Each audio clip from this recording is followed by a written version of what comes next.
Վենսի այցելության նշանակությունը իսկապես դժվար է կերակնահատել, կողքից լիքը բաներ,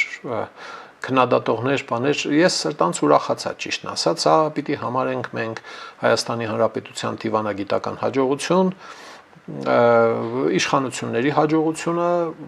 հատկանշական է այստեղ իհարկե Միրզոյանի, Լիլիթի Մակունց եւ գործող ուրեմն տեսփանի որ կարողացան շատ մեծ դանդաղությամբ իհարկե հսկայական ուշացումներով այս ամբողջը ըստ էության թափով սկիզբ է առել միայն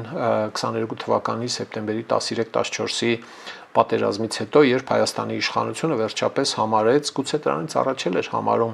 որ Մոսկվայում իր ռազմավարական բարեկամը չի նստած, այլ երևի թե լիքը տեղերում ռազմավարական թշնամին է նստած, կամ 22 թվականի սեպտեմբեր 13-14-ը համարեց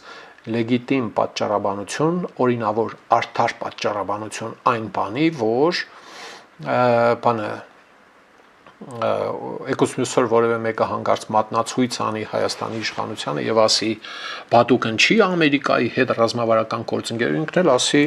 ահա տեսեք մենք ձեզնից բաներ էինք սպասում եւ դուք չարեցիք մոտավորապես նման խորաթա արեց ազգային ժողովի նախագահ Ալեն Սիմոնյանը